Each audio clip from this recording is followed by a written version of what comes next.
TP. Chandrasekharan കൊലക്കേസിലെ പ്രതി P K. കുഞ്ഞനന്തന്റെ മരണത്തിൽ ദുരൂഹത ആരോപിച്ചുകൊണ്ടുള്ള മുസ്ലിം ലീഗ് നേതാവ് കെ.എം. ഷാജിയുടെ പ്രസംഗം വൻ വിവാദത്തിന് തിരികൊളുത്തിയിരിക്കുകയാണ്. രഹസ്യം ചോരുമോ എന്ന ഭയം വരുമ്പോൾ കൊന്നവരെ കൊല്ലുന്ന പാർട്ടിയാണ് CPM എന്നാണ് ഷാജി തുറന്നടിച്ചിരിക്കുന്നത്. മുഖ്യമന്ത്രിയിലേക്ക് അന്വേഷണം വരുമോ എന്ന ഭയമാണ് ഇതിനൊക്കെ അടിസ്ഥാനമെന്നും കെ.എം. ഷാജി ആരോപിക്കുന്നു. കൊണ്ടോട്ടി മുനിസിപ്പൽ മുസ്ലിം ലീഗ് ജനകീയ പ്രതികരണ യാത്ര സമാപന സമ്മേളനത്തിൽ സംസാരിക്കുകയായിരുന്നു കെ.എം. ഷാജി. ഞങ്ങൾക്ക് വേണ്ടത് കൊന്നവനെയല്ല, കൊല്ലിച്ചവരെയാണ്. കൊല്ലാൻ ഉപയോഗിച്ചത് കത്തിയാണ്, ബോംബാണ്, അതൊരു ഉപകരണമാണ്. അതുപോലൊരു ഉപകരണമാണ് കൊലപാതകികളായ രാഷ്ട്രീയക്കാരും. പക്ഷേ കൊല്ലാൻ പറഞ്ഞവരെ വിടരുത്, കൊല്ലിച്ചവരെ വേണം. ടി.പി. വധക്കേസിൽ കുഞ്ഞനന്തൻ മരിച്ചു. ഭക്ഷ്യവിഷബാധയെ തുടർന്നാണ് കുഞ്ഞനന്തൻ മരിക്കുന്നത്.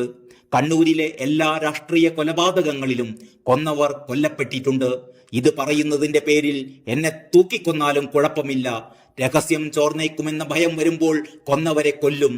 ചന്ദ്രശേഖരൻ വധക്കേസിൽ നേതാക്കളിലേക്ക് എത്താൻ കഴിയുന്ന ഏക കണ്ണി കുഞ്ഞനന്തനായിരുന്നു.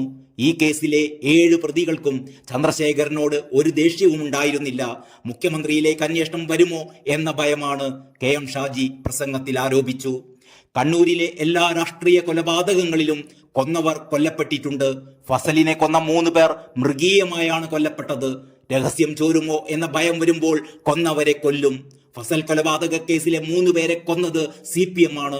ഷുക്കൂർ വധക്കേസിലെ പ്രധാന പ്രതിയെ ആത്മഹത്യ ചെയ്ത നിലയിൽ കണ്ടെത്തിയിട്ടുണ്ടെന്നും കെ.എം. ഷാജി പറയുകയുണ്ടായി. ടി.പി.യെ കൊന്ന രാത്രി കണ്ണൂരിലെ ഒരു നേതാവിന്റെ മൊബൈലിൽ നിന്നും സക്സസ് എന്ന സന്ദേശം തിരുവനന്തപുരത്ത് എത്തിയിരുന്നു. ഈ സന്ദേശത്തിലേക്ക് അന്വേഷണം പോയില്ല.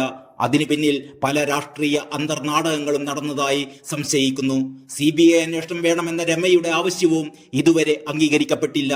ഇതിന് കരുത്തു പകരുന്ന തരത്തിലാണ് ഷാജിയുടെ ആരോപണം. ടി.പി. ചന്ദ്രശേഖരന്റെ വധക്കേസിലെ കുറ്റപത്രത്തിന്റെ അവസാന വാചകത്തിൽ തന്നെ ഇനിയും ഗൂഢാലോചനാ പ്രതികളുണ്ടെന്നും അത് അന്വേഷിക്കുമെന്നും വിശദീകരിച്ചിരുന്നു. ചന്ദ്രശേഖരനെ 51 വെട്ടുവെട്ടിക്കൊന്നവർക്ക് അദ്ദേഹത്തെ അറിയുകയേ ഇല്ലായിരുന്നു. ചന്ദ്രശേഖരനോടുള്ള രാഷ്ട്രീയ വൈര്യം തന്നെയായിരുന്നു ആ കൊലക്ക് പിന്നിലെന്നത് വ്യക്തം. അത് ഹൈക്കോടതി അംഗീകരിച്ചതിന് തെളിവാണ് കെ കൃഷ്ണന്റെയും ജ്യോതി ബാബുവിന്റെയും ശിക്ഷയിലേക്ക് കാര്യങ്ങളെത്തിയത്. കോഴിക്കോട്, കണ്ണൂർ ജില്ലകളിലായാണ് ഈ ഗൂഢാലോചന നടന്നത്. സംശയം തോന്നാതിരിക്കാനും പ്രതികൾക്ക് അതിവേഗം രക്ഷപ്പെടാനുമാണ് കണ്ണൂരിലെ ഗുണ്ടകളെ കൃത്യമേൽപ്പിച്ചത്. ഇതിനു പിന്നിൽ കുഞ്ഞനന്തന്റെ ബുദ്ധിയായിരുന്നു എന്നാണ് പറയപ്പെടുന്നത്. എല്ലാം ഏകോപിപ്പിക്കാൻ കണ്ണൂരിലെയും കോഴിക്കോട്ടെയും മറ്റു ചില നേതാക്കളും ഉണ്ടായിരുന്നു. ഇങ്ങനെ ടി.പി. കേസിലെ വധഗൂഢാലോചനയെ സംബന്ധിച്ച വിവാദങ്ങൾ വീണ്ടും ആളിക്കത്തിച്ചിരിക്കുകയാണ് കെ.എം. ഷാജിയുടെ ഈ പ്രസംഗം. അതേസമയം ഷാജിയുടെ ഈ പരാമർശങ്ങളെ തള്ളി കുഞ്ഞനന്തന്റെ മകൾ ഷബ്ന രംഗത്ത് വന്നു.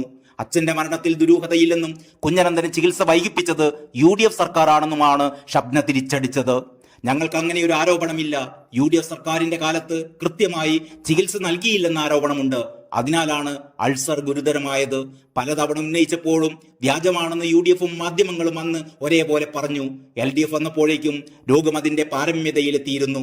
UDF അച്ഛനെ കൊന്നതാണെന്ന് അന്ന് തന്നെ ആരോപണം ഉയർന്നിരുന്നില്ലേ? കെ.എം. ഷാജി തിരഞ്ഞെടുപ്പ് സാഹചര്യം നോക്കി ഒന്ന് എറിഞ്ഞു നോക്കിയതാണെന്നും ഷബ്ന ആരോപിച്ചു. അതേസമയം ഷബ്നയുടെ ആരോപണം UDF കൺവീനർ MM ഹസൻ തള്ളി. ചികിത്സ നിഷേധിക്കാൻ UDFന് ആശുപത്രിയില്ലെന്ന് ഹസൻ പ്രതികരിച്ചു. VIP ചികിത്സയാണ് കുഞ്ഞനന്തന് ലഭിച്ചത്. UDF ഭരിക്കുമ്പോഴും LDF ഭരിക്കുമ്പോഴും കുഞ്ഞനന്തന് ചികിത്സ ലഭിച്ചിരുന്നു എന്നും ഹസൻ കൂട്ടിച്ചേർത്തു. ടി.പി. ചന്ദ്രശേഖരൻ കൊലക്കേസിൽ 13ാം പ്രതിയായിരുന്നു പി.കെ. കുഞ്ഞനന്തൻ.